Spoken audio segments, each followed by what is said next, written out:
Grand masters അക്കാഡമിയുടെ +2 physics ക്ലാസ്സിലേക്ക് സ്വാഗതം. നമ്മൾ കഴിഞ്ഞ ക്ലാസ്സിൽ പഠിച്ചുകൊണ്ടിരുന്ന ചാപ്റ്റർ കറണ്ട് ഇലക്ട്രിസിറ്റി എന്ന് പറയുന്ന ചാപ്റ്ററാണ്. അതിന്റെ രണ്ട് ഭാഗങ്ങൾ നമ്മൾ ചിന്തിച്ചു. അതിലെ ഒന്നാമത്തത് നമ്മൾ ബേസിക് ടേംസ് ആയിട്ടുള്ള കറണ്ട് എന്താണ്, അതുപോലെ തന്നെ എന്താണ് ഇലക്ട്രിക് സർക്യൂട്ട് എന്നുള്ള ഭാഗങ്ങളെ പറ്റി ചിന്തിച്ചു. രണ്ടാമത്തെ പാർട്ടിനകത്ത് നമ്മൾ ഇന്റൻസിറ്റി ഓഫ് ഇലക്ട്രിക് കറണ്ട് എന്ന് പറയുന്നതും അതിന്റെ ഇക്വേഷൻസും നമ്മൾ ചിന്തിച്ചു. നമ്മൾ ഈ ഭാഗത്ത് ചിന്തിക്കുന്നത് ഡ്രിഫ്റ്റ് വെലോസിറ്റി എന്ന് പറയുന്ന ഒരു ടേമും അതിന്റെ ഒരു ചെറിയ ഡെറിവേഷൻ പാർട്ടുമാണ് നമ്മൾ പഠിക്കുന്നത്. അപ്പൊ എന്താണ് ഡ്രിഫ്റ്റ് വെലോസിറ്റി? അപ്പൊ അതിന് നമുക്ക് ആദ്യം ഒരു കണ്ടക്ടർ നോക്കാം. ഒരു കണ്ടക്ടറിൽ ഇഷ്ടംപോലെ ഫ്രീ ഇലക്ട്രോൺസ് ഉണ്ട്.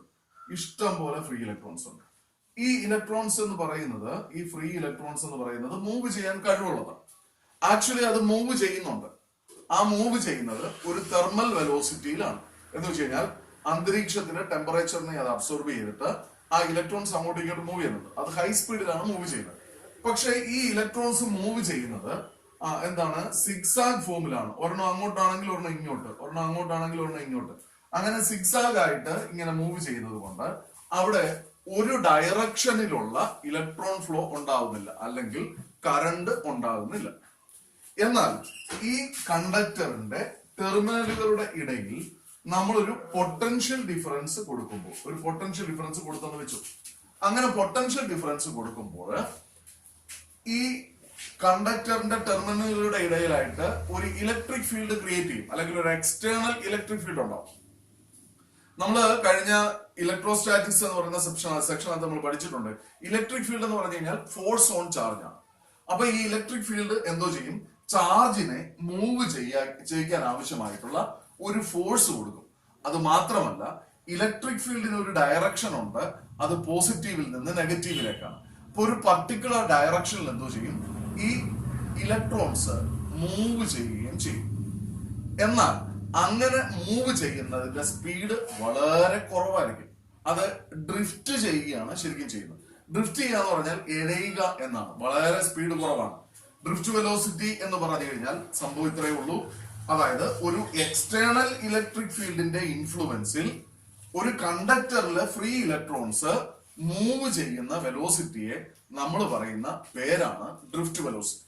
അപ്പോ നോക്കിക്കേ, ഡ്രിഫ്റ്റ് വെലോസിറ്റി നമുക്ക് ഇങ്ങനെ ഡിഫൈൻ ചെയ്യാം: the velocity with which the free electrons in a conductor are moving. കണ്ടക്ടറിലെ ഫ്രീ ഇലക്ട്രോൺസ് എന്തോ ചെയ്യുന്നു, മൂവ് ചെയ്യുന്നു under the influence of an external electric field. ഒരു എക്സ്റ്റേണൽ ഇലക്ട്രിക് ഫീൽഡിന്റെ ഇൻഫ്ലുവൻസിൽ, അല്ലെങ്കിൽ ഒരു സോഴ്സ് ഓഫ് സപ്ലൈ നമ്മൾ കൊടുക്കുമ്പോൾ അന്നേരമാണ് ഒരു എക്സ്റ്റേണൽ ഇലക്ട്രിക് ഫീൽഡ് ആ കണ്ടക്ടറിൽ അപ്ലൈഡ് ആവുന്നത്. അങ്ങനെ ആ എക്സ്റ്റേണൽ ഇലക്ട്രിക് ഫീൽഡിന്റെ ഇൻഫ്ലുവൻസിൽ ഒരു ഇലക്ട്രോൺ, അല്ലെങ്കിൽ കണ്ടക്ടറിനകത്തെ ഇലക്ട്രോൺസ് മൂവ് ചെയ്യുന്ന വെലോസിറ്റിയെ നമ്മൾ പറയുന്ന പേരാണ് ഡ്രിഫ്റ്റ് വെലോസിറ്റി. അപ്പൊ ഡ്രിഫ്റ്റ് എന്ന് പറഞ്ഞാൽ ഞാൻ പറഞ്ഞല്ലോ, ഇതിന്റെ സ്പീഡ് വളരെ കുറവാണ്. And drift velocity is of the order of 10⁻³ metre per second. ഏതാണ്ട് 10⁻³ മീറ്റർ പെർ സെക്കൻഡ് ആ റേഞ്ചിലായിരിക്കും ഡ്രിഫ്റ്റ് വെലോസിറ്റിയുടെ ആ വേഗത അല്ലെങ്കിൽ സ്പീഡ് എന്ന് പറയുന്നത്. നമ്മള് ഡ്രിഫ്റ്റ് വെലോസിറ്റിയുടെ അടുത്ത സെക്ഷൻ ആയിട്ട് പഠിക്കുന്നത് relation between current and drift velocity. നമ്മുടെ കറണ്ട് ഇന്റൻസിറ്റി ഐയും അതുപോലെ തന്നെ ഡ്രിഫ്റ്റ് വെലോസിറ്റിയും തമ്മിൽ ഒരു റിലേഷൻ ഉണ്ട്. ആ റിലേഷനെ കണക്ട് ചെയ്യുന്ന, അല്ലെങ്കിൽ റിലേഷനെ കാണിക്കുന്ന ഒരു ചെറിയ ഡെറിവേഷൻ പാർട്ടാണ് നമ്മൾ ചെക്ക് ചെയ്യുന്നത്. നമ്മൾ ഇതിനെ കൺസിഡർ ചെയ്യുന്ന ഇതാണ്: എ ബി എന്ന് പറയുന്നത് ഒരു കണ്ടക്ടർ ആണെന്ന് ഇരിക്കട്ടെ. കണ്ടക്ടറാണ് ഈ വരച്ചിരിക്കുന്നത്. അതിന്റെ ലെങ്ത് എൽ ആണ്. അതിന്റെ area of cross section A ആണെന്ന് വെക്കുക.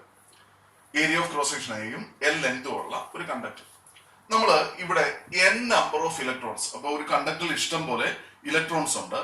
അവിടെ ഉള്ള ഇലക്ട്രോണുകളുടെ എണ്ണം n number of electrons per unit volume ആണെന്ന് നമ്മൾ കൺസിഡർ ചെയ്യും. n number of electrons per unit volume. ഒരു യൂണിറ്റ് വോളിയത്തിലുള്ള നമ്പർ ഓഫ് ഇലക്ട്രോൺസ് എന്നാണ്, സ്മോൾ n. ഇനി നമ്മൾ ഒരു എക്സ്റ്റേണൽ ഇലക്ട്രിക് ഫീൽഡ് കൊടുക്കുമ്പോൾ ഈ ഇലക്ട്രോണുകളുടെ ചാർജ് ഇ ആണെന്ന് നിങ്ങൾക്ക് അറിയാമല്ലോ. ഇലക്ട്രോണുകളുടെ ചാർജ് ഇ ആണ്. ഇ എന്ന് പറയുന്ന ചാർജ് ഉള്ള ഇലക്ട്രോണുകൾ എന്തോ ചെയ്യുന്നു, അത് വി ഡി എന്ന് പറയുന്ന ഡ്രിഫ്റ്റ് വെലോസിറ്റിയിൽ അത് മൂവ് ചെയ്യുന്നു എന്നിരിക്കട്ടെ. ഇത്രയാണ് നമ്മുടെ consideration. Okay, consider a conductor A B of length L, area of cross section A, having n number of electrons per unit volume. ഒരു യൂണിറ്റ് വോളിയത്തില് n number of electrons per unit volume. Let V D is the drift velocity of the electrons. ഇലക്ട്രോണുകളുടെ drift velocity എത്രയാണ്? V D ആണ്. അതുപോലെ തന്നെ charge and E is the charge and E is charge. ഒരു ഇലക്ട്രോണിന്റെ charge E ആണെന്ന് ഇരിക്കട്ടെ. അങ്ങനെയാണെങ്കിൽ നമ്മൾ കറണ്ട് കണ്ടുപിടിക്കാൻ പോവാം. കറണ്ട് എങ്ങനെ കണ്ടുപിടിക്കണം എന്ന് നിങ്ങൾക്ക് അറിയാമല്ലോ. കറണ്ടിന് ഒരു ഇക്വേഷൻ അല്ലെങ്കിൽ ഇന്റൻസിറ്റി ഓഫ് കറണ്ട് ഒരു ഇക്വേഷൻ നമ്മൾ പഠിച്ചിട്ടുണ്ട്. I is equal to Q divided by T. ഈ കറണ്ട് ആണ് നമ്മൾ കണ്ടുപിടിക്കാൻ പോകുന്നത്. അപ്പൊ നമുക്ക് എന്തൊക്കെ വേണം കറണ്ട് കണ്ടുപിടിക്കണമെന്നുണ്ടെങ്കിൽ ഈ കണ്ടക്ടറിലുള്ള ടോട്ടൽ നമ്പർ ഓഫ് ചാർജസ് നമുക്ക് വേണം. അതാണ് Q, ടോട്ടൽ ചാർജ്. ടൈം എന്ന് പറയുന്നത് ടൈം. ഇലക്ട്രോണുകൾ ഈ കണ്ടക്ടറിന്റെ ഒരു സൈഡിൽ നിന്ന് മൂവ് ചെയ്യുന്നു എന്ന് നമുക്ക് ചിന്തിച്ചാൽ അല്ലെങ്കിൽ അങ്ങനെ സങ്കല്പിച്ചാൽ ഈ ഡിസ്റ്റൻസ് എൽ എന്ന് പറയുന്ന ഡിസ്റ്റൻസ് വി ഡി വെലോസിറ്റിയിൽ മൂവ് ചെയ്യുമ്പോൾ ഉണ്ടാവുന്ന ടൈം നിങ്ങൾക്കറിയാമല്ലോ. ഡിസ്പ്ലേസ്മെന്റ് ഡിവൈഡഡ് ബൈ വെലോസിറ്റി എന്ന് പറഞ്ഞായിരിക്കും ടൈം. ഇതാണ് നമ്മൾ ഇവിടെ ചെയ്യുന്നത്. അത്രേ ഉള്ളൂ. അപ്പോൾ നമുക്ക് ഡ്രിഫ്റ്റ് വെലോസിറ്റിയുമായിട്ട് കണക്റ്റഡ് ആയിട്ടുള്ള ഒരു ഇക്വേഷൻ കിട്ടും. ഞാൻ നമ്മൾ പറയാം. ഈ കണ്ടക്ടറിലെ കറണ്ടിന്റെ equation I is equal to Q by T ആണ്. അപ്പം Q എന്ന് പറയുന്നത് ടോട്ടൽ ചാർജ് ആണ്. ടോട്ടൽ ചാർജ് നമുക്ക് എങ്ങനെ കിട്ടും? ടോട്ടൽ നമ്പർ ഓഫ് ഇലക്ട്രോൺസ് എത്രയാണെന്ന് നോക്കുന്നു. ഒരു ഇലക്ട്രോണിന്റെ ചാർജ് കൊണ്ട് ഇൻഡ്യൂ ചെയ്യുന്നു. ടോട്ടൽ നമ്പർ ഓഫ് ഇലക്ട്രോൺസിനെ ഒരു ഇലക്ട്രോണിന്റെ ചാർജ് കൊണ്ട് ഇൻഡ്യൂ ചെയ്യുമ്പോൾ നമുക്ക് എന്തോ കിട്ടും? ടോട്ടൽ ചാർജ് കിട്ടും. അടുത്ത ടൈം എങ്ങനെ കിട്ടും? ടൈം കിട്ടുന്നത് ഇത്രേ ഉള്ളൂ. ഇത് ഡ്രിഫ്റ്റ് വെലോസിറ്റിയിൽ മൂവ് ചെയ്യുമ്പോൾ വി ഡി എന്ന് പറയുന്ന ഡ്രിഫ്റ്റ് വെലോസിറ്റിയിലാണ് മൂവ് ചെയ്യുന്നതെങ്കിൽ ഇതിന്റെ മൊത്തം ഡിസ്റ്റൻസ് L ആണ്, കണ്ടക്ടറിന്റെ ലെങ്ത്. അപ്പം ഒരു സൈഡിൽ നിന്ന് മറ്റൊരു സൈഡിലേക്ക് ഇലക്ട്രോൺസ് മൂവ് ചെയ്യാൻ ആവശ്യമായിട്ടുള്ള ടൈം എന്ന് പറയുന്നത് ഡിസ്റ്റൻസ് ഡിവൈഡഡ് ബൈ സ്പീഡ് അല്ലെങ്കിൽ ഡിസ്പ്ലേസ്മെന്റ് ഡിവൈഡഡ് ബൈ വെലോസിറ്റി ആയിരിക്കും. അപ്പം L by വി ഡി ആയിരിക്കും. എന്നിട്ട് നമ്മൾ ഇത് രണ്ടും കണ്ടുപിടിച്ചിട്ട് എന്ത് ചെയ്യുന്നു? നമ്മൾ ഡിവൈഡ് ചെയ്യുമ്പോൾ നമുക്ക് കറണ്ടും ഡ്രിഫ്റ്റ് വെലോസിറ്റിയും കൂടെ കണക്ട് ചെയ്യുന്ന ഒരു ഇക്വേഷൻ കിട്ടും. ഇത്രയേ ഉള്ളൂ. ഇതിനകത്ത് വളരെ സിമ്പിൾ ആയിട്ടുള്ള ഒരു മെത്തേഡാണ്. അപ്പം ടോട്ടൽ നമ്പർ ഓഫ് ഇലക്ട്രോൺസ് നമുക്ക് വേണമല്ലോ. ടോട്ടൽ നമ്പർ ഓഫ് ഇലക്ട്രോൺസ് കണ്ടുപിടിക്കാനായിട്ട് നമുക്ക് n number of electrons per unit volume, ഒരു യൂണിറ്റ് വോളിയത്തിലെ ഇലക്ട്രോണുകളുടെ എണ്ണമാണ് സ്മോൾ n എന്ന് പറയുന്നത്. അങ്ങനെയാണെങ്കിൽ total volume of the conductor എന്ന് പറയുന്നത് നിങ്ങൾക്ക് അറിയാമല്ലോ. ഇതൊരു സിലിണ്ടറിക്കൽ ഷേപ്പിലായതുകൊണ്ട് അല്ലെങ്കിൽ ഇത് 3D ആണെങ്കിൽ ഏതൊരു 3D ഷേപ്പിന്റെ വോളിയം എന്ന് പറയുന്നത് ബേസ് ഏരിയ ഇൻറ്റു ഹൈറ്റ് ആണ്. അപ്പൊ ഇവിടെ ഏരിയ എന്ന് പറയുന്നത് A ആണ്. അതുപോലെ തന്നെ L എന്ന് പറയുന്നത് അതിന്റെ ഹൈറ്റ് ആയിട്ട് വരും. അപ്പൊ അങ്ങനെയാണെങ്കിൽ വോളിയം ഓഫ് ദ കണ്ടക്ടർ എന്ന് പറയുന്നത് A ഇൻറ്റു L ആണ്.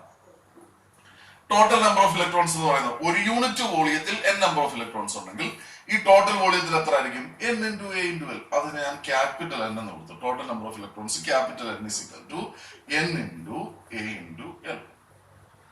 അടുത്തത് ടോട്ടൽ ചാർജ് Q. ഞാൻ നേരത്തെ പറഞ്ഞതുപോലെ ടോട്ടൽ ചാർജ് എങ്ങനെ കണ്ടുപിടിക്കുന്നത്?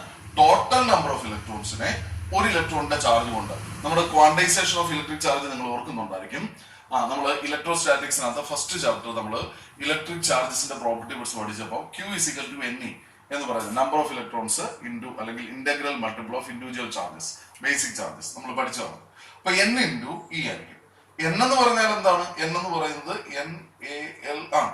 അപ്പൊ NaL ഇൻറ്റു ഇ നമ്മൾ ഒന്ന് ക്രമമായിട്ട് എഴുതിയാൽ നമുക്ക് ഇങ്ങനെ കിട്ടും NeAL എന്ന് പറയും.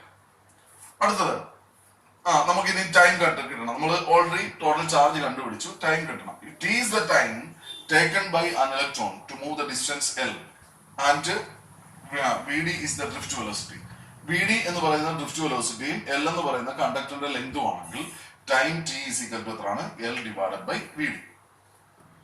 നമ്മള് കറണ്ട് കണ്ടുപിടിക്കും. നമ്മൾ Q കണ്ടുപിടിച്ചു, ടൈം കണ്ടുപിടിച്ചു. അതായത് ടോട്ടൽ ചാർജും ടോട്ടൽ ടൈമും നമുക്കറിയാമെങ്കിൽ നമ്മുടെ ഇക്വേഷൻ അനുസരിച്ച് current through the conductor I is equal to Q by T. Total charge divide by total time. Q എന്ന് പറഞ്ഞാൽ NeAL ആണ് ഡിവൈഡഡ് ബൈ ടൈം എന്ന് പറഞ്ഞാൽ L by VD ആണ്. L ക്യാൻസൽ ചെയ്യുന്നു. ഇവിടെ 1/VD എന്നുള്ളത് മുകളിൽ കയറി കഴിഞ്ഞാൽ NeAVD, NeAVD കണ്ടോ എന്ന് പറയുന്ന ഒരു ഇക്വേഷൻ നമുക്ക് കിട്ടും. ഈ VD എന്ന് പറഞ്ഞാൽ ഡ്രിഫ്റ്റ് വെലോസിറ്റി അല്ലേ? ആ VDയുടെ D എന്ന് പറയുന്നത് അതിന്റെ സഫിക്സ് ആയിട്ടുള്ള ഡ്രിഫ്റ്റ് വെലോസിറ്റി ആണെന്ന് അറിയാനുള്ളതാണ്. ഇത് നമ്മൾ അങ്ങ് എടുത്ത് തൂത്ത് മായ്ച്ച് കളഞ്ഞിട്ട് ഇതിനെ ഒന്ന് ഓർഡർ ചെയ്ത് എഴുതി കഴിഞ്ഞ് കഴിഞ്ഞാൽ I is equal to അവൻ എന്ന് പറയുന്ന ഒരു ഇക്വേഷൻ കിട്ടും. ഓർത്തിരിക്കാൻ എളുപ്പമാണ്. I is equal to അവൻ. കറണ്ട് ഡ്രിഫ്റ്റ് വെലോസിറ്റി തമ്മിൽ റിലേറ്റഡ് ആയിട്ടുള്ള ഒരു ഇക്വേഷൻ ആണ് നമ്മൾ പഠിച്ചത്. I is equal to അവൻ. Okay, thank you.